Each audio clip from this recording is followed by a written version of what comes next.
에어컨을 틀었습니까? 여기 에어컨 틀까요? 어때요? 덥죠?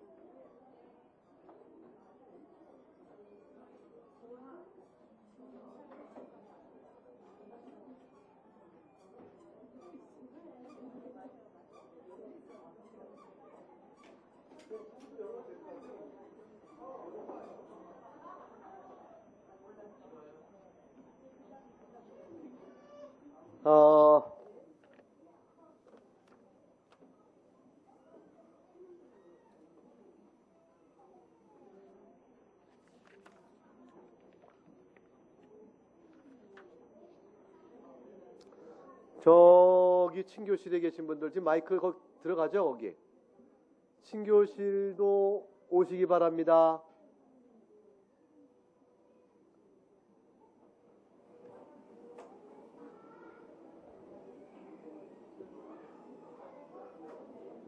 박우진 교우는 왜 걸음 불편해요? 아, 발 저려서.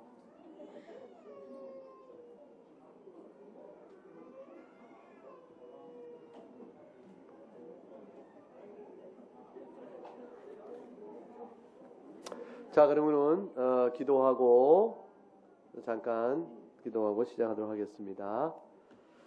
하나님 아버지, 저희가 식후에 다시 모여서 성경을 바로 알아가는 틀들을 이렇게 조금씩 잡아가려고 합니다. 늘 익숙하게 읽은 성경 구절이 과연 어떻게 주의 뜻들을 담고 있는지를 조금씩 차근차근 분별해 나갈 때 저희들에게 쌓여지는 기쁨이 있게 하시고 주 앞에 선한 믿음으로 나갈 수 있는 저희 모두들 될 수 있도록 이끌어 주옵소서. 예수님 이름으로 기도합니다. 아멘. 우린 지난주에 1과를 공부하고 오늘 2과를 공부합니다. 1과에 여러분 18쪽 열어서 숙제를 했냐고 물은 게 아니고 숙제가 맞냐고 물었습니다. 그 대답은 용기 있게 할 수 있는 것이죠. 네. 아, 제가 그 말도 했습니까? 아, 예. 그러면은 함께 찾아보도록 하겠습니다. 예. 근데 이 문제는 앞에 있는 내용 가운데 답이 다 나와 있으므로 그렇게 어렵지 않고 정리하는 겁니다. 오늘 먼저 복습을 간단히 하도록 하겠습니다. 자, 1번 문제 한번 읽어보겠습니다. 시작. 하나님의 이름, 특별히 하나님의 이름에 들어있는 이름, 의미는 무엇일까요? 하나님께서 자신의 이름을 밝히세요. 하나님께서 자신의 이름을 밝혀주시는 까닭은 무엇일까요? 그 이름과 관련해서 무슨 의미가 있겠습니까? 그것은 하나님께서 어떤 분이신지를 나타내 보이시는 하나의 계시적 의미가 있습니다가 답이죠. 하나님께서 이름을 나타내 보이심으로 내가 너에게 어떠한 하나님이시다라고 자신을 알려주시는 계시적인 의미를 갖고 주십니다. 그렇게 될 때에 우리가 지난주에 배웠던 엘샤다이, 하나님 엘샤다이라는 의미의 뜻은 무엇이 되겠습니까? 그것은 뭐가 되죠? 그렇습니다. 그래서 14쪽 맨 밑에 보게 되면 중간에 엘샤다이, 그 번역해서 전능의 하나님, 전능자 하나님 이렇게 되어 있는데 밑에 넷째 줄 새로운 이름이고 새로운 계시와 관련되어 있다 이렇게 되어 있습니다. 그래서 어떤 의미가 있냐면 15쪽에 네 가지가 그 의미가 풀어져 있네요. 하나씩 읽어보죠. 자충족종 분이고 비길 데 없는 능력을 지니신 분이고 파괴하시는 분이시고 모든 권능에 뛰어난 분이시다. 그러니까 어떤 세력도 하나님 앞에서는 견딜 수 없다. 하나님께서 아니다 하시면 그게 아닌 게 돼요. 단순히 하나님께서 모든 권능이 뛰어나다라는 걸 넘어서서 자기 충족 축복이라는 분은 뭐냐면 여러 신 가운데 가장 뛰어난 분 이런 뜻이 아니에요. 유일하게 뛰어나신 분, 유일하게 전능하신 분 그런 뜻이에요. 그러니까 이 전능하신 하나님이 야 우리 가운데 누가 힘 제일 세냐? 그 여러 신들이 있는데 그 중에 제일 센 분 이런 뜻으로 이해되면 안 됩니다. 하나님은 한 분이시다란 말의 한 분의 뜻을 여러 신들이 있는데 그 중에 가장 신다운 신 이렇게 부르는 개념이 아니에요. 왜 아닐까요? 이방인도 다 신을 섬기는데 신들이 여럿 있으나 그 중에 신은 여호와는 이렇게 되는 것을 보게 되면 그거는 이제 어떠냐면 단일 신론이 아니고 복수신 가운데 가장 으뜸된 신. 그래서 이게 영어로는 모노티즘은 단일 신론이에요. 근데 히노티즘이라고 H가 붙어요. H-E-N-O 히노 T-H-E-I-S-M 히노티즘 그러면 신들은 여럿이 있는데 그 중에 가장 으뜸된 그리스 신화에 제우스가 가장 으뜸된다 그러면 그가 히노티즘적이에요. 그러니까 이스라엘의 하나님은 이방 가나안 족속들이 다 신이 있는데 그들의 신이 감히 견디지 못할 비교가 안 되는 가장 우월하신 분 이런 분으로서의 전능하신 하나님 개념이 아닙니다. 이게 아니고 그분만이 능력이 있으세요. 그러면 다른 분들은 뭐죠? 피조물이에요. 이방인들이 신이라 일컫는 자도 사실 뭐예요? 피조물에 불과해요.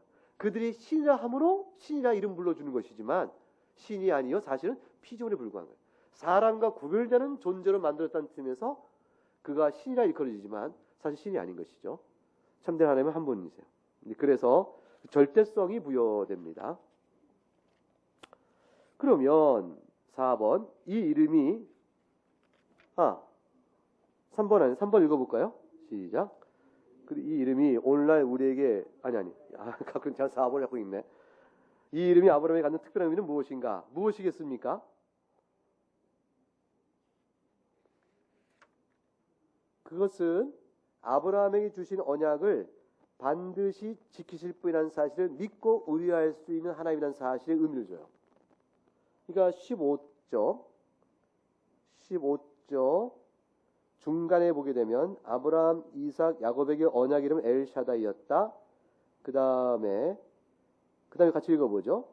하나님께서 당신의 모든 백성을 위해 아브라함에게 약속과 축복을 주시고 사용하신 호칭이 바로 이것이다. 자, 약속과 축복 동그라미 치면 이것은 약속으로 주신 축복이니까 실현은 어떻게 되냐면 그 다음 줄에 아브라함, 이삭, 야곱에게 엘샤다의 언약의 하나님께서 그들은 그분을 의뢰하고 기동하고 그분께 미래에 대한 힘을 뒀다 했죠. 미래를 동그라미 치면 그 희망, 약속과 축복이 미래와 희망으로 다가와요.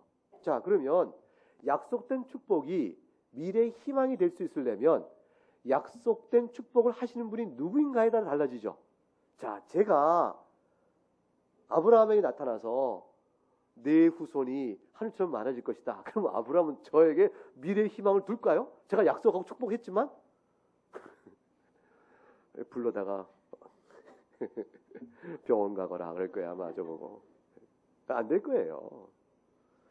그러니까 하나님이 엘샤다이라는 하나님이 자기 계시는 아브라함이 어떤 의미를 주냐면 내게 약속하신 축복이 믿고 신뢰할 수 있는 미래의 희망이구나. 이걸 줘요. 자, 여러분. 이것이 오늘 우리에게는 어떤 의미로 다가올까요? 4번 문제입니다. 어떤 의미로 다가오겠어요?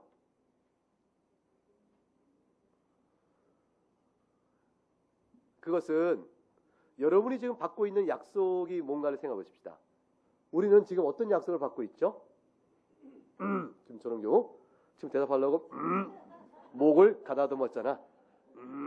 대답하려고. 자, 어떤 약속을 받았어요? 지금 우리는? 그렇지. 누구한테 물어요? 뭘 몰라. 무조건 선생님이 물어본다고 이상한 거 아니고 그냥 아는 거 물어본다. 지금 김철원 교는 어떤 약속을 성경을 통해서 받고 있죠? 그렇지. 예수 그리스도 말미암아 죄 사함의 약속을 받고 있죠. 그리고 내가 지금 세상 사람과 달리 뭐 이렇게 머리가 이렇게 뭐 2개도 아니고 3개도 아니고 남들과 똑같아 보이지만 우리는 특별한 하나님의 자녀라는 약속을 받고 있죠. 그 신분의 확인을 이 땅에 살면서 내가 느끼고 안다고 고백하지만 세상 사람들 인정하는 게 객관적 신분의 지위가 드러난 건 아니에요. 교회 안에서 신자로 인정하면서 하나님의 자녀라고 우리 인정해주고 있지만 따라서 투표권 혹시 2개인가요? 하나잖아. 있긴 있나요? 투표권이 예. 투표권이 조수이 아니라 조용준. 투표권 있는가? 있나? 많이 늙었네. 이게 우리가 하나님 앞에서 객관적으로 드러나는 신분적 차이가 못 느끼죠. 근데 이것이 약속으로 주어져 있어요. 그 약속이 그날 그때 주어지는 미래에 확실히 드러날 거예요. 그러니까 우리가 하는 이 아브라함의 엘샤다이의 하나님에 대한 고백은 아브라함이랑 우리가 똑같은 믿음을 요구해요. 아브라함도 하나님의 절대적인 약속의 성취에 대한 확고한 믿음이 필요했고 우리 또한 뭐냐면 다시 오실 그리스도께서 오실 새하늘과 새 땅에 대한 견고한 믿음이에요. 사람들이 다 조롱할 수 있어요. 무슨 세상이 다시 바뀐다고 그러냐? 무슨 주님이 다시 오신다고 그러냐? 너희 지금 인생이 창조 때 그 네 말도 창조가 있어 쳐보자. 그때부터 지금과 똑같이 있어.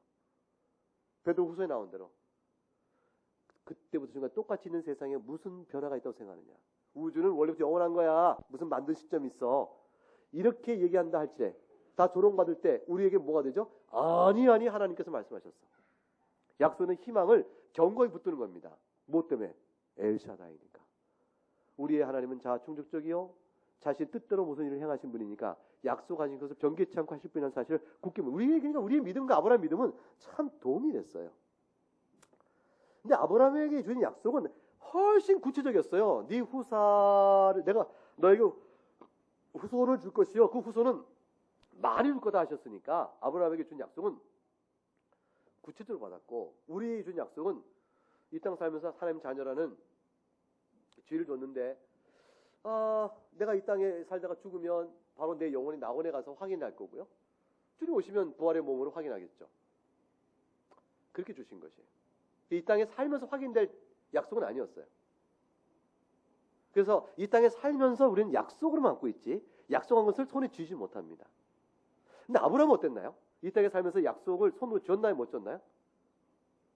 쥐긴 쥐었죠. 근데 그 약속이 성취가 자식이 10 아니죠? 9? 그럼 김병덕 교원회만큼 받았나요? 김병덕 교원회는 몇을 받았어요? 6. 또 알아요? 7이 됐지? 우리는 모르는 일이에요. 근데 죄송해요. 기도 제목을 내가 뭘 모르고 우리는 모른다고. 그러니까 이거는 아브라함은 딱 하나 받았어. 이상. 그러니까 사실은 약속을 어떻게 아브라함도 받은 걸까요? 많은 별처럼 많은 후손 주겠다는 약속이 실제 이 땅에 살면서 받은 게 아니에요. 받은 건 딱 하나, 이삭 하나 받고 이삭을 통하여 주실 약속을 미래적으로 바라보며 받았을 뿐이에요. 이 땅에 사는 모든 성도는 전부 약속으로 받은 신앙 갖고 미래 소망 갖고 하나님을 의지하여 사는 법입니다. 물론 간증은 있죠. 간단한 응답들은 있어요. 간단한. 제가 제 아내를 만난 것도 응답이었어요. 착한 귀는 잘 들어주세요. 주님 주시옵소서. 그랬더니 주셨다. 이게 사실은 응답을 하나님께서 그때그때 주신 것들이 계속 살아계신 하나님의 손길도 의지하고 살아가게 하시지만 그러나 궁극적인 가장 좋은 것의 약속은 다 미래적으로 있어요. 아무도 먼저 받은 사람 없습니다. 다윗도 못 받았고 아무도 받은 사람 없어요. 자, 믿음의 선지는 다 못 받았고 우리도 못 받고 있습니다. 근데 뭐는 줬죠? 약속은 확실히 줘요. 하나님은 계속해서 약속을 확인시켜줘요. 약속을 확인시켜줬어요. 구약에는 계시로 확인해 주셨고 언약을 그때그때 맺으시고 확인해 주셨어요. 아담과 언약 맺으시고 노아 언약 맺으시고 아브라함 언약 맺으시고 그 뒤에 모세와 언약을 맺으시고 그 위에 다윗과 언약을 맺으시고 그 위에 맺으신 언약을 다시 계속 반복해 상기시켜 주시고 그래도 안 되자 나중에는 새 언약으로 주시고 예수님 오실 때 이루어졌고 했는데 예수님 때에 하나님 나라가 아직 이루어지지 않는 거예요. 이 땅에 실현되는 하나님 나라가 뭐죠? 재림 때까지 이루어진 약속 다시 주신 것이죠. 그러니까 초림 때의 예수님은 초기의 제자들이 혼돈할 만도 했어요. 세례 요한도 혼돈했으니까 왜 안 이루어지지? 주님 다시 약속을 주신 것이죠. 그래서 이 땅에 사는 동안은 주님 재림 때까지 개인 종말론적으로 우리가 이 세상 마칠 때까지는 모든 하나님의 약속은 약속으로 확인돼가고 반복돼갈 따름입니다. 여기에 뭐가 요구되는 거죠? 믿음이에요. 믿음인 자는 약속을 보는 것처럼 보고 만지는 것처럼 만지며 확신 있게 사는 것이고요. 믿음 없는 사람은 에이 아닌가 봐 그리고 마는 겁니다. 자, 그래서 우리에게 주어지는 특별한 의미는 뭡니까? 그랬더니 우리도 복음의 약속을 듣고 살아간다. 아브라함과 똑같이 약속을 받은 것을 확실히 미래적 소망으로 의지한다라는 것을 같은 의미를 줍니다. 5번 읽어봅니다. 아브라함의 소명이 함축한 바는 무엇인가? 그것과 오늘날 그리스도 소명과는 다른 점이 있는가? 아브라함의 소명이 함축한 바는 뭐죠? 책 어디에 나와 있습니까? 지금 15쪽에 3번이에요. 자, 하나님께서 아브라함을 불러내 세우시고 약속을 주시고 그에게 요구하신 바가 있습니다. 소명, 콜링. 자, 3번 시작. 내 앞에서 행하여 완전하라. 이걸 하나님이 요구하셨어요. 그래서 하나님 앞에 행하여 완전하라는 말 속에 완전성은 둘치고 우리가 실제로 하나님 앞에서 완전할 수 있다 없다? 없다. 그 없는데 어떻게 완전하고 하실까? 그것은 그 밑에 줄에 해석이 있죠. 하나님 앞에 있다는 의식을 늘 가지고 행하라고 말씀하셨어요. 그래서 구체적인 적용은 16쪽 두 줄입니다. 읽어봅니다. 시작. 그의 생활과 행위는 그의 삶을 은혜로 채우신 분이 전능자 하나님이시라는 지식 가운데 살고 행하여야 하는 것이다. 그래서 나의 생활과 행위를 나의 삶을 은혜로 채워주신다.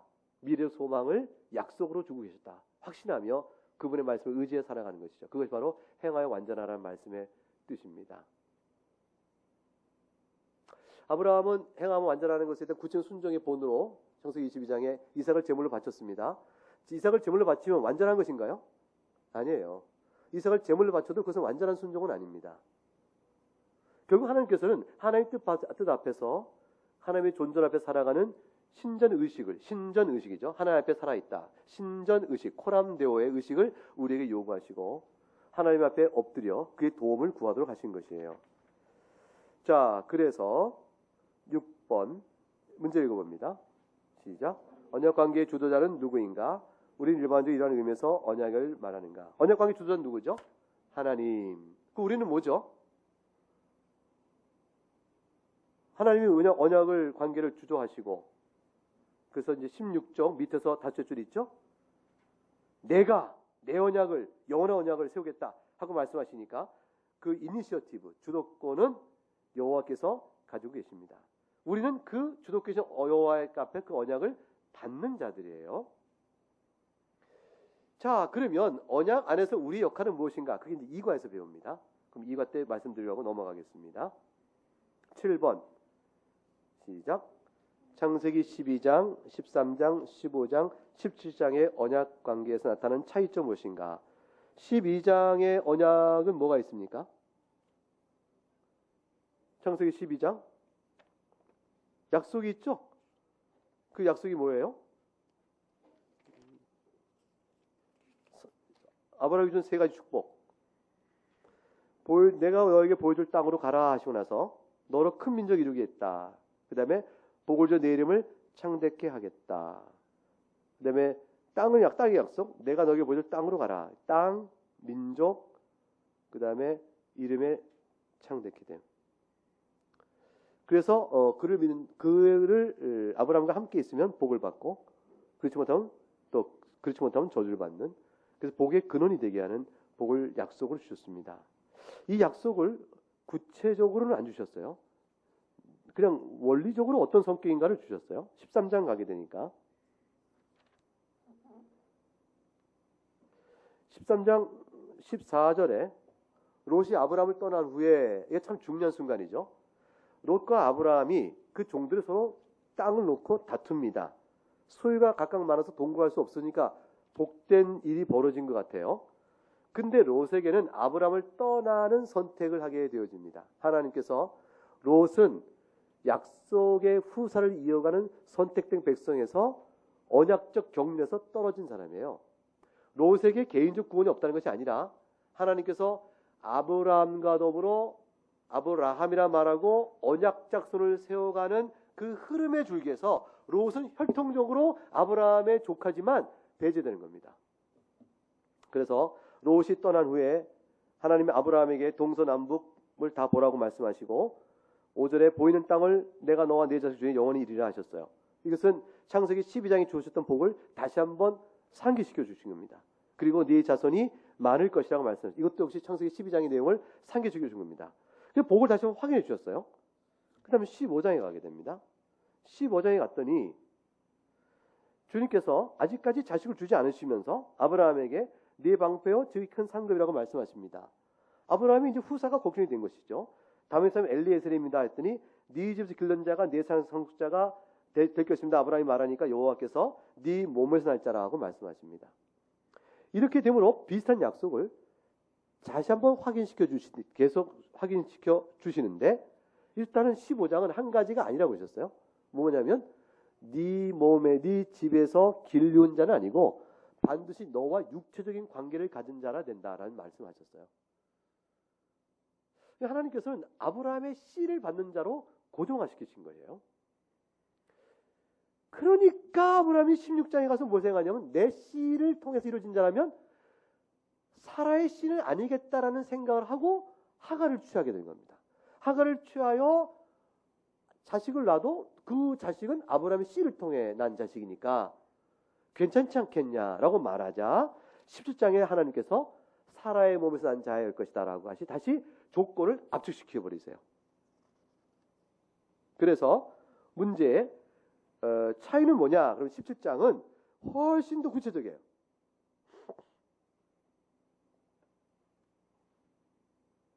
아브라함 없을 때 내 언약이 너와 함께 했더니 이제 후로 이름을 아브라함이 아니라 아브라함, 민족의 아버지, 심히 번성, 왕들이 나온다. 내 후대에 세워 언약을 언제 삼겠다. 가나안 땅 내게 주겠다고 거기서 구체적으로 약속을 쭉 말씀하셨어요. 그리고 난 다음에 하나의 조건처럼 하나 붙었어요. 너는 내 앞에 행하여 완전하라 라는 하나의 아브라함이 행할 의무를 지정해 주셨어요. 이 의무가 어떤 의미를 갖는지는 이과에서 배우도록 하겠습니다. 8번 읽어보겠습니다. 시작. 2에서 아브라함에게 주신 언약은 무엇인가? 이 약속의 중차대함에 관해 토의하라. 이 약속은 왜 중차대하죠? 이 약속은 17쪽에 보게 되면 중간에 나옵니다. 이 서론적인 반복, 비슷한 약속을 반복하면서도 이 중요성을 가히 짐작할 수 있다. 왜냐하면 계속된 반복을 하시니까. 아브라함이 무려 99세 될 때 나타나서 똑같은 약속을 다시 반복하세요. 두 가지 이유가 있다고 생각한다. 첫째는 하나님은 약속을 잊지 않고 계시다. 아브라함이 99세가 아니라 100세가 되고 150세가 돼도 잊지 않을 것이라는 하나님의 약속의 신실성. 두 번째는 하나님께서 99세 때에 하신 약속을 이루실 수 있다면 하나님은 어떤 약속을 이룰 수 있으니 두려워하지 말고 그를 의지해라 라는 것에 대한 중요성. 그래서 약속을 바라보는 시각을 보여줍니다. 아, 하나님은 약속을 잊는 분이 아니구나. 그 다음에 반드시 이행하시는구나 라는 걸 우리가 알 수가 있습니다. 그럼 9번 읽어봅니다. 시작.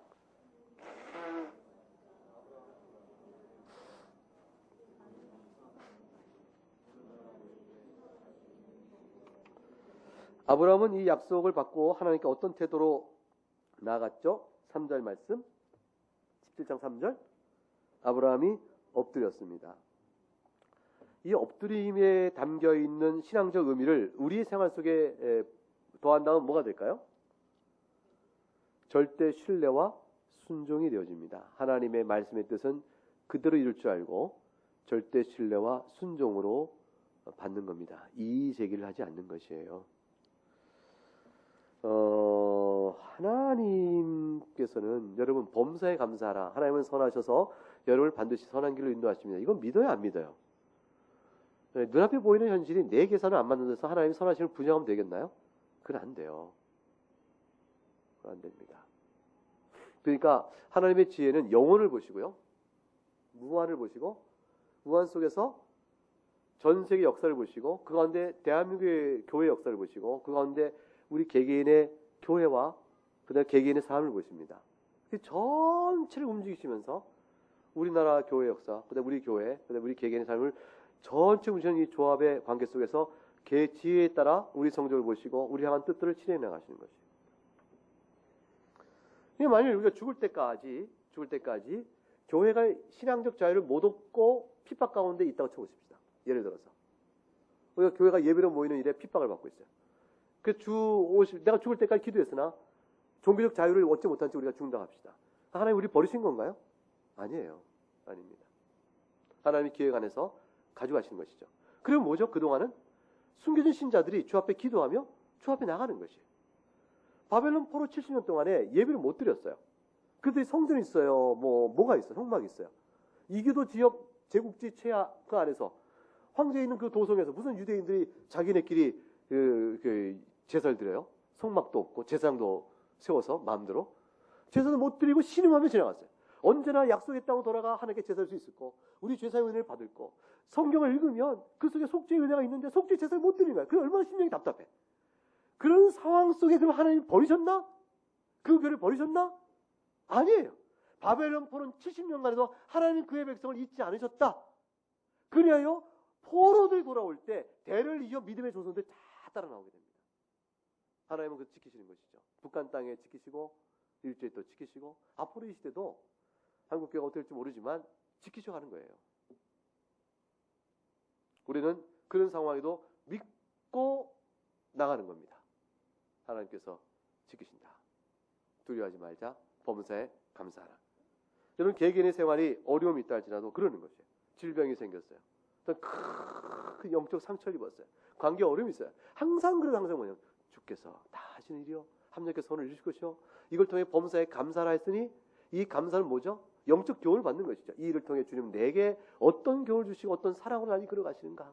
그럼 나는 어떻게 해야 될 것인가?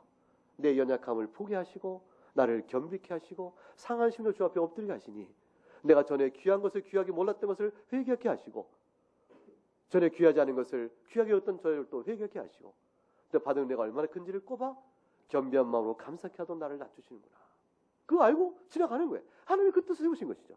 그러면 또 뒤에 또 인도하심이 있는 거죠. 어느 그런 것이. 교회가 번성했던 서구교회가 지금 다 몰락해가요. 그러면 복음의 진리가 아니기 때문에 몰락한 건가요? 세상 사람들 그렇게 봐요. 자, 1세기 유럽의 교회가 어디 있느냐? 다 문 닫았고 지금 정복했지만 지금 교회가 더 쪄들어 있다. 교회가 카메라 바뀌고 클럽 바뀌고 자 봐라. 교회가 어디냐라고 할 때 성경이 진리가 아닌 것을 현상이 설명한다라고 말하겠죠.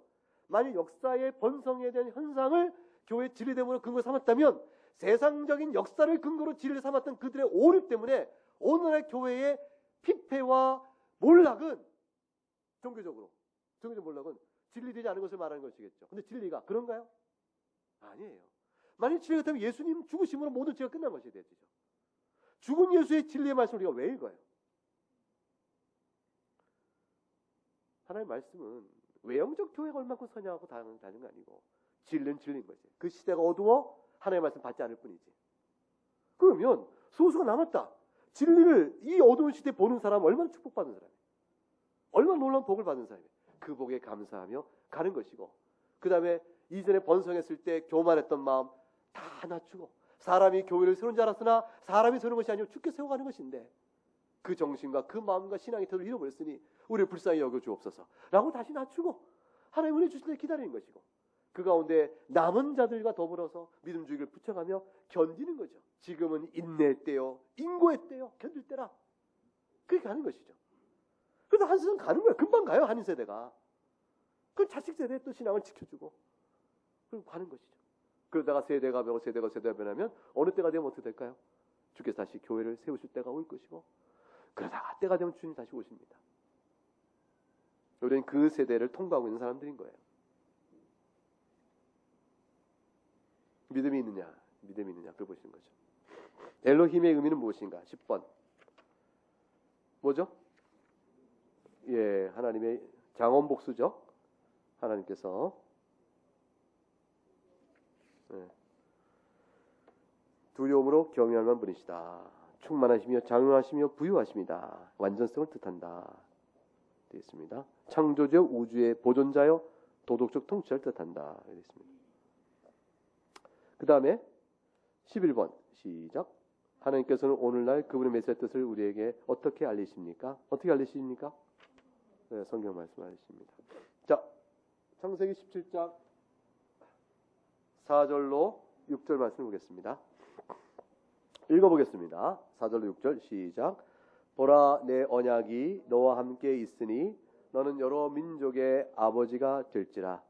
이제 후로는 내 이름을 아브람이라 하지 아니하고 아브라함이라 하리니 이는 내가 너를 여러 민족의 아버지가 되게 함이니라. 내가 너로 심히 번성하게 하리니 내가 네게서 민족들이 나오게 하며 왕들이 네게로부터 나오리라. 오늘 이 세 절의 말씀을 가지고 공부합니다. 특별히 새 이름을 봅니다. 새 이름은 누가 받았죠? 아브라함이 새 이름 뭘 받았어요? 아브라함 이렇게 받았습니다. 자, 1번 내가 1절에 보라 내 언약이 너와 함께 있으니 너는 이제 후로는 내 이름을 아브라함을 하지 아니하고 쭉 넘어서 6절에 내가 너를 심히 번성하게 할 것이라. 내가라는 말이 이제 강하게 붙습니다. 이 본문은 히브리 원문을 보게 되면 히브리어나 헬라어나 라틴어나 다 그런데요. 주어가 없이 동사 자체 속에 주어가 포함되어져요. 그래서 그러니까 이제 뭐 람바노, 그럼 람바노라는 취하다는 헬라어인데 그 람바노 자체에 I take라는 I가 들어있어요. 그러니까 굳이 에고 람바노 이렇게 에고라는 나라는 단어를 안 붙여도 되는 거예요. 영어로는 취한다 그러면 누가 이렇게 될 거 아니에요. 우리말로는 take 그 문장이 안 돼요. take who I 이렇게 얘기를 해. 근데 이게 굴절형들이라고 말하는 이것은 1인칭에 따라서 또 이게 변화되기 때문에 그 단어의 성격상 그게 다 되어집니다. 그런데 히브리어도 그런 것이에요. 그런데 내가라는 말을 일부러 붙이면 굉장한 강조가 되어지는 것이에요. 22죠. 우리는 내가 너와 더불어 이 언약을 맺는다는 말씀으로 부연 설명할 수 있다. 강조점은 여호와께서 행할 것이라는 사실이 놓여있다. 행할 것, 내가 하리라는 말은 주님께서 얼마나 강한 의지로 반드시 실행할 것이라는 약속을 우리에게 반복적으로 보여주는가 하는 사실을 우리 알 수 있게 합니다. 그럴 때 이것은 하나의 공식적인 계약처럼 주님께서 그 언어를 쓰고 있는 어투라고 해석이 되어집니다. 내가 이렇게 할 것이다. 갑인 나는 이렇게 할 것이요, 을은 너는 이렇게 할 것이요. 이렇게 갑을관계 속에서 계약을 맺을 때 각각 할 것을 의무상을 지키지 않습니까? 조건과 의무를 붙입니다. 창세기 14장의 내용은 일부 성경학자 가운데서 이것이 전쟁에서 다른 왕을 패퇴시키는 왕이 승리하는 왕이 패배한 왕과 서로 조약을 맺을 때에 이런 문장 형식을 갖는다라고 생각합니다. 근데 이것은 뭐 확정된 것은 아니고 그렇게 보는 학자들, 이 책을 쓴 저자가 존경하는 클라인 메리디스라는 구약학자가 그걸 또 많이 강조하고 사실 이것은 많이 알려진 개념이에요. 근데 차이점은 뭐냐면 정복하는 왕이 패배한 왕에게 내가 너에게 네 땅을 네가 다스릴 수 있는 통치권을 너에게 주겠다. 그러나 너는 나에게 조공을 바칠 것이며 나의 헌법대로 해라. 너희 나라 헌법이 아니라 라고 해서 나의 법대로 하라고 법을 주고 통치권을 맡기고 의무상을 주되 이걸 순종치 않으면 다시 빼앗겠다라는 식으로 정복자로서 패배한 왕에게 주는 이런 계약 조문 형식과 하나님의 언약은 달라요. 형식으로는 같은데 본질이 달라요. 어떤 본질이 다를까요? 그걸 말하지 않으면 이 조약 형식이라는 말의 설명에 약점이 생겨요. 어쨌건 이 책 우선 준토 따라가 봅니다. 22쪽 2번 항의 맨 끝에 둘째 줄, 여호와께서는 이 언약적 조약의 신민이 백성이 우리가 누구가 될 것인지 언명하신 울타리 안에서 자신의 약속을 천명하신다. 누가 될 것이죠? 내가 너와 약속한 열국의 너의 후손들이 나의 백성이 될 거라고 말씀하십니다. 자, 그러면 뭐가 다를까요? 말씀을 잠깐 드리고 갈게요. 뭐가 다를까요? 정복한 왕이 패배한 왕에게 조약을 맺을 때의 조약의 의무사항과 이 언약상 속에서 하나님 앞에 우리가 받는 언약 아래서의 우리의 의무상은 어떤 의미가 다를까요? 뭐가 다르냐면 패배한 왕이 의무를 순종하지 않으면 거둬버려요. 이해가 되죠? 근데 하나님이 주신 우리의 의무사항은 자녀 임으로 주신 것이므로 그것을 잘 지키지 않을 때 거둬가는 일이 없어요. 다만 하나님의 자녀에게 그걸 근거로 불순종 근거로 징계는 하세요. 그래서 언약은 하나님의 자녀라는 틀 안에서 주어진 형식이에요. 의무도 하나님의 자녀라는 틀 안에서 주어지는 것이에요. 그래서 구약 백성이 하나님이 주신 이 언약의 틀을 마음의 할례를 받아 들어왔으면 그 사람은 오늘 우리가 구원을 받듯 구원이 안정되어져요. 근데 마음의 할례를 받지 않고 육체의 할례만 받고 그리하여 그 신앙이 외적인 신앙에 불과하다면 그렇다면 떨어지겠죠. 중요한 것은 은혜 언약의 참 백성은 하나님 앞에서 살아야 될 신자됨의 의무가 그가 자녀됨을 취소하는 조건으로 주어진 것은 아니다. 뒤집어 얘기하면 그가 얼만큼 하나님의 명령을 순종했냐를 근거로 자녀됨의 지위가 허락된 것이 아니다는 사실이 있어요. 그냥 주시는 거예요. 그게 조약적 형식이지만 실제 내용에서의 중요한 차이가 되어집니다. 3번 열국의 합이라는 말씀으로 말하면 언약관계의 경계가 즉각 확대됐다. 어떻게 확대됐을까요?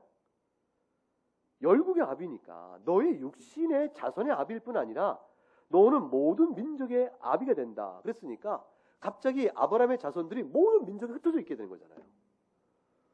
아브라함이 이 약속을 믿겠어요? 하나님 자식 하나 있고 근데 이 근처에 요 마을의 아비도 못 되겠습니다. 무슨 열국의 아비입니까? 이렇게 생각할 텐데 하나님은 열국의 아비라 해서 아브라함 후손이 만 백성 가운데 있다라는 사실을 드러내 줬어요. 그래서 아브라함이 미치는 복이 만 백성에 흩어져 있는 아브라함 후손에 동일하게 미친다. 이렇게 얘기하신 거예요. 4번 보십시다. 읽어봅니다. 시작. 셀 수 없이 많은 후손에게 관한 약속은 전에도 아래와 같은 장면에서 아브라함에게 주신 바 있다. 창세기 12장 2절에서도 우리가 아까 봤죠? 하란을 떠나 지시할 땅으로 갔는데 내가 너를 큰 민족을 이루고 네게 복을 주어 네 이름을 창대케 하는 복이 그놈이 될지라 하고 말씀하셨어요. 이 약속을 받을 아브라함 나이가 몇 세? 75세. 나이를 잘 보세요. 75세. 창세기 13장 15, 16절 아까 우리가 읽었습니다. 근데 요때가 다시 몇 년 지났을 때라고 보죠? 3, 4년쯤 지났을 때다. 그러니까 아브라함 나이가 거의 78세, 79세 될 때죠. 땅에 티끌처럼 네 후손이 많게 하겠다. 그랬어요. 이 약속이 허무맹랑하게 들리지 않았을까요? 아브라함에게. 아브라함은 참 이상한 사람이에요. 이게 참 하나님 특별히 붙으셨는데 자기가 갈대아 우르를 떠나 하란을 떠나 약속의 땅으로 갈 때 사실 모든 걸 버리고 가야 되는 것이에요. 구축했던 가업도 버리고 사업의 소위 뭐냐면 기득권 버리는 거고 소위 뭐냐면 가게를 움직이다 팔면 뭘 받죠? 무슨 세? 좀 크게 해봐. 나 아는데 생각이 안 나서 그래. 권리세, 권리금. 그거 다 포기하는 거예요. 이게 다 포기가 떠나는 거죠. 자, 이걸 떠나는데 아브라함이 이걸 떠나요. 그리고 하나님 자녀 못 받았어요. 75세가 됐어요. 70도 4, 5년 지났어요. 근데 티끌처럼 많게 하다가 그래요. 다시 하나님 과장도 심하시다. 이럴 수가 있죠. 그 다음에 15장 5절 6절에 한 번 더 반복되는데 다시 5, 6년이 지났습니다. 그러니까 아브라함 나이가 벌써 몇쯤 됐을까요? 85세는 됐을 거예요. 그때쯤에 엘리에셀입니다라고 아브라함이 하나님 앞에 내놓으니까 그때쯤은 엘리에셀을 그러셔야 될 거 아니에요. 그래야 어떻게 기대해 볼 거 아니겠어요. 그런데 하나님이 아니라 말씀하시고 네 몸에서 날짜다. 85세는 할아버지한테 네 몸에서 날짜다 말씀하시고 하늘의 별처럼 많겠다고 말합니다. 자, 믿을 수 있습니까? 없습니까? 믿을 수 없는 거죠. 근데 아브라함이 그걸 믿어요. 믿음이라는 게 그런 거예요. 예수 그리스도의 십자가의 죽으심이 우리 죄를 대리속죄한다는 사실을 어떻게 믿어요? 합리적으로. 2000년 전에 저 이스라엘 땅에서 이렇게 죽으신 분. 그분의 죽음이 영적으로 나의 모든 죄를 다 사는 죽음이었대. 이걸 어떻게 믿어요? 김일학 씨. 어떻게 믿어? 믿긴 믿나? 의심스럽지? 솔직히 얘기해봐. 의심 들 때도 있었죠? 과거예요? 지금 괜찮아요? 지금도 약간 있어? 지금 괜찮아요? 응. 지금 괜찮죠? 어떻게 믿어요, 이거? 김동근 선생님 어떻게 믿어요? 알겠어요. 안 물어볼게. 째려봤어. 물어보고 그래. 슬픈 눈이 째려본 건지 모르겠네. 김정인 어떻게 믿습니까?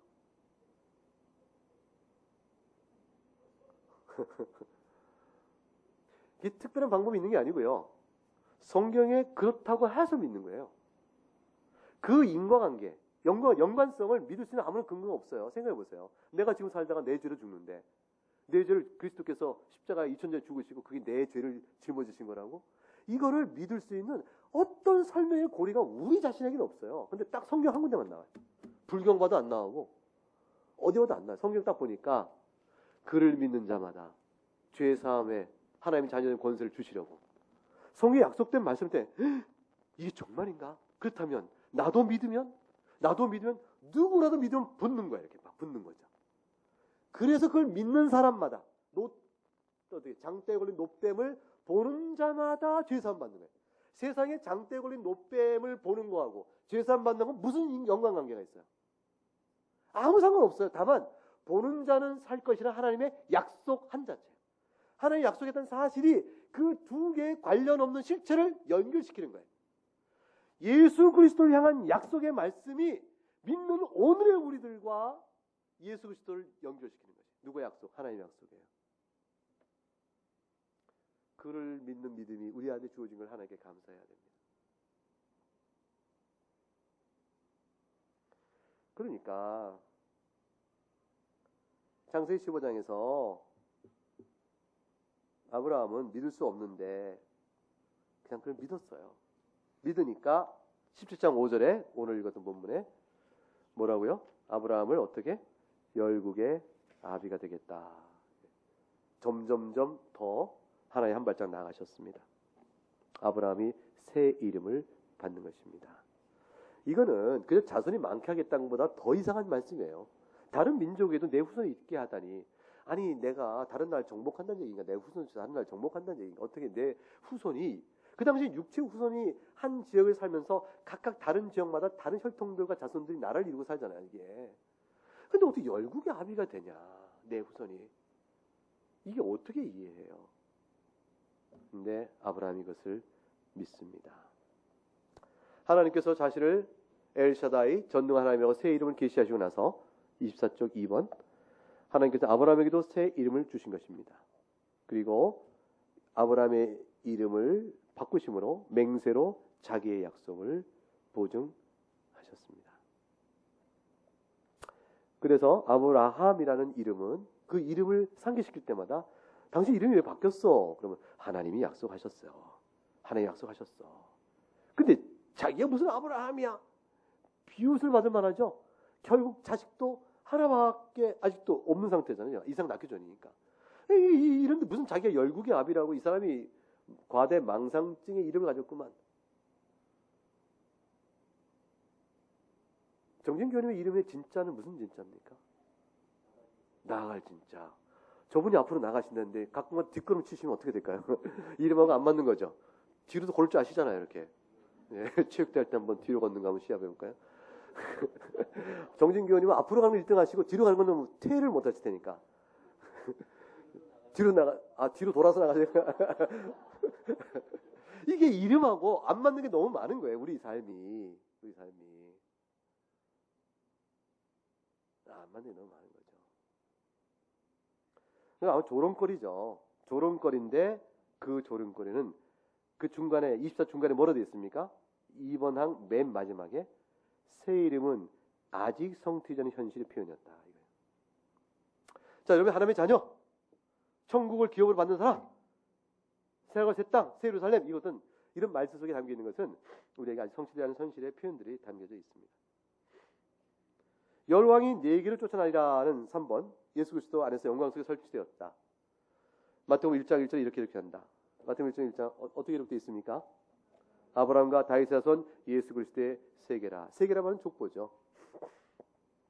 원래 순서는 다윗의 자손이요 아브라함의 자손이 예수 그리스도 이렇게 되어 있어요. 다윗의 왕권이 먼저 나오고, 그리고 다윗 왕권을 통해서 이루어지는 예수 그리스도의 왕됨을 먼저 선포하고, 근데 그것이 다윗의 왕권을 선포된 하나님 나라의 실현이 아브라함 언약이 내용이다라는 걸 보여주는 것이에요. 그래서 아브라함 언약과 다윗 언약은 하나를 만나요. 다윗의 왕권을 통해 드러난 예수 그리스도의 왕 되신 하나님 나라의 내용은 뭡니까? 그러면 아브라함 언약의 성취로 이루어집니다. 그래서 많은 사람들이 아브라함의 후손이 되어진 것으로 다윗의 왕권, 그리스도의 왕권이 이루어진 것입니다. 이렇게 되어집니다. 그래서 마태복음 1장 1절에 아브라함과 다윗의 자손 예수 그리스도의 세계란 말은 신구약 성경 전체 언약의 대표성을 포괄하여 설명한 것이에요.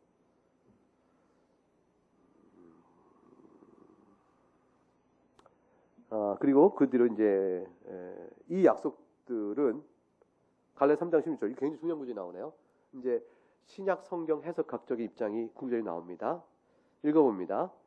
이 약속들은 아브라함과 그 자손에게 말씀하신 것인데 여럿을 가리켜 그 자손들이라 하지 아니하시고 오직 하나를 가리켜 네 자손이라 하셨으니 곧 그리스도시라. 하나님께서 네 자손과 말씀하셨다라고 되어 있을 때 내 자손을 여러 자손들이라고 안 하시고 내 후손의 하나님이라고 단수를 쓰세요. 그것은 사도 바울이 끌어다가 해석하기를 후손이라는 집합 단위로서 그 안에 복수 개념이 있을 수 있죠. 그래서 국민, 단수지만 국민 안에 여러 복수가 있죠. 우리 학급은 10명이야. 그때 학급을 10명이라는 때문에 복수를 안 씁니다. 그렇죠? 학급이란 단수를 쓰고 그 안에 포함된 10명을 얘기할 수가 있습니다. 학급이란 것은 집합 개념으로는 단수고 그 자체를 또 복수 개념으로 얘기할 때 우리 학급이 다 웃어버렸다. 그때는 동사를 복수 써요. 학급이 웃은 게 아니라 학교에 속한 구성원들이 웃었기 때문에 개념상 my class 복수 씁니다. 단수 안 쓰고. 자, 그러면 이런 식의 개념이 있는데 자손은 다른 거 꼭 그런 거죠. 자손은 그 자체로 단수 쓰여지고 그 안에 여럿이 들을 수 있는데 이 단수라는 문법적 성격은 자손이 하나를 대표하고 그 하나 속에 여럿이 있다는 개념이 있다는 이게 되는 거예요. 자손이라는 문법적 단수 성격은 자손이 하나이며 하나인 자손 안에 여러 복수의 자손이 들어가는 형태가 되죠. 그게 뭐냐면 약속의 자손인 이삭인데 이삭은 예수 그리스도를 예표하는 것이고 예수 그리스도 안에 연합된 우리 모두 다 들어있어요. 그러니까 아브라함 후손은 우리가 모두가 아브라함 후손인데 그 후손은 예수 그리스도로 말미암아 성취되죠. 그 참 아브라함 후손은 예수 그리스도고 그 예수 그리스도 안에 우리가 들어있어서 우리가 복수로 아브라함 후손들로 하늘의 별처럼 많아지는 거죠. 이런 신비한 이 해석적인 단계를 어떻게 우리가 다 알겠어요? 네, 지금 바울 사도가 풀어준 겁니다. 갈라디아 3장 16절에 오직 하나를 가리켜서 네 자손이라 하셨으니 곧 그리스도라. 따라서 창세기 3장 15절과 17절 8절에서 네 후손의 어구에 관해서 지금 언급하고 있는데 열국이라는 약속과 한 사람을 지칭하는 말이 서로 모순이 아닌가? 어떻게 조화될 수 있겠는가? 지금 설명한 것처럼 한 사람 그 안에 뭐죠? 수많은 사람들이 들어있기 때문입니다. 그래서 25쪽 2번 항 읽어봅니다. 시작. 바울은 이 약속들이 아브라함과 그의 후손에게 주어진 것인 이상 그것들을 곧 그리스도를 가리키는 것인데 왜냐하면 그분이 바로 약속에서 언급되는 후손이기 때문이라고 말한다. 내 후손에 대해서 바울은 아브라함 언약에서는 메시아가 잠재태로 존재한다고 해석한다. 극명하게 드러난 약속의 성취는 그리스도 안에서 발견된다. 이 잠재태는 말은 철학적인 표현인데 아직은 실현되지 않은 가능적 형태로 있다 이런 뜻이에요. 가능적 형태로 있다.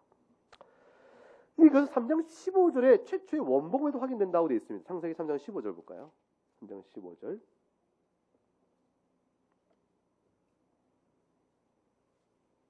원복음, 복음의 첫 시작이라 하는 3장 15절은 읽어보는 시작. 내가 너로 여자와 원수가 되게 하고 내 후손도 여자의 후손과 원수가 되게 하리니 여자의 후손은 내 머리를 상하게 할 것이요 너는 그의 발꿈치를 상하게 할 것이니라 하시고, 여기서 원수가 누구 원수 됩니까?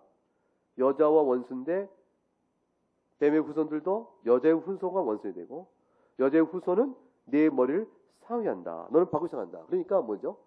괴멸할까? 누가 이겨요? 승리를? 여자의 후손이. 여자의 후손은 누구를 가리킵니까? 예수 그리스도예요. 예수 그리스도의 모형이죠. 이게 처음에 언급이에요. 근데 캐톨릭은 여자의 후손을 마리아로 봅니다. 성경 해석을. 왜냐하면 이때 여자의 후손은 내 머리를 상하게 할 것이요 너는 그의 발을 상하게 하고, 너는 있죠.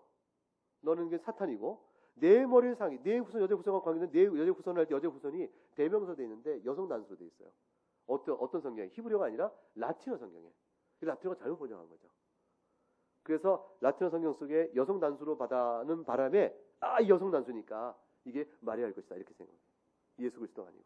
그래서 캐톨릭 성당에 여러분 그 뒤에 성당 뒤에 큰 십자가 있고 이렇게 예수 성모가 이렇게 예수님 안고 있는 사진도 조각상 있고 그렇잖아요. 그때 보면 마리아가 뱀을 짓밟고 있는 게 그 조각상을 보실 수 있을 거예요. 그림을.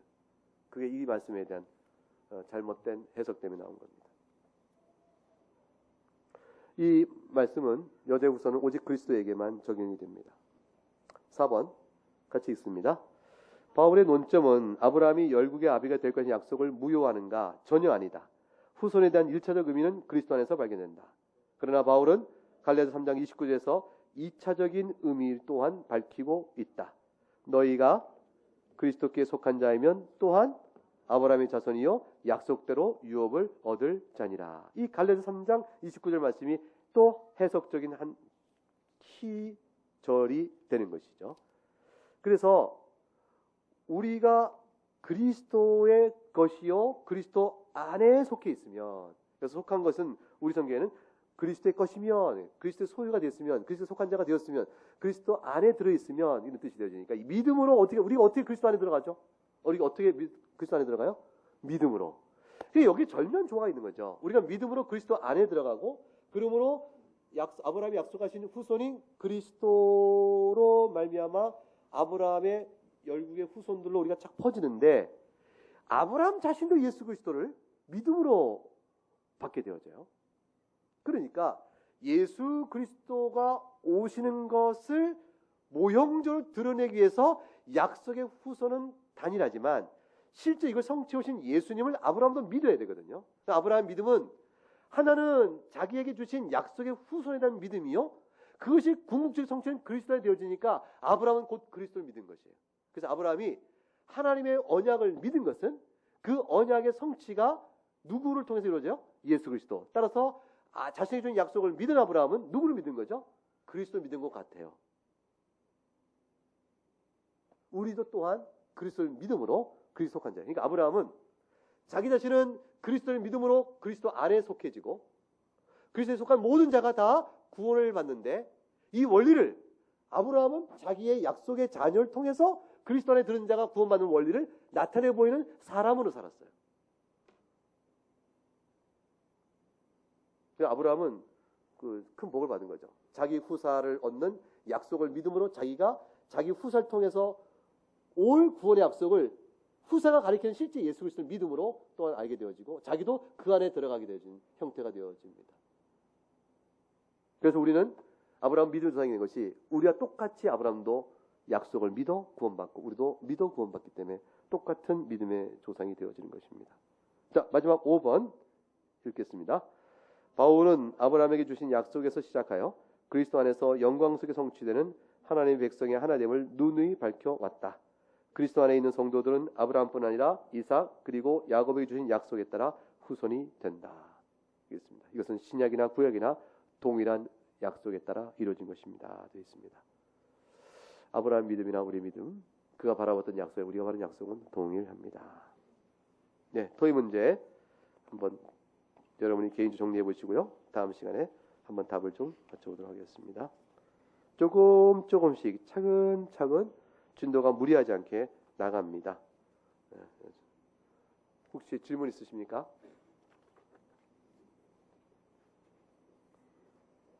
질문 없으시면 개인적으로 하실 분은 또 하시기 바랍니다. 네, 제가 기도하고 마치겠습니다. 하나님의 도우심으로 아브라함이 주신 받은 약속이 우리에게 어떻게 성취가 되어 가는 것인지 4천 년에 주신 귀한 약속을 바라보면서 놀라운 하나님의 신비한 손길을 우리가 다시 한번 상기합니다. 하나님 아버지, 믿음으로 아브라함의 언약에 따라 우리가 그리스도 안에서 구원받은 자 되게 하신 큰 사랑을 우리가 입었음을 생각하고 저 앞서 나간 짧은 한평생을 우리보다 앞서 살아갔던 믿음의 조상을 따라 오늘 우리도 믿음의 수고를 잘 감당하도록 하나님 은혜로 붙들어 주옵소서. 예수님 이름으로 기도합니다. 아멘. 감사합니다. 3시 20분에 모이겠습니다.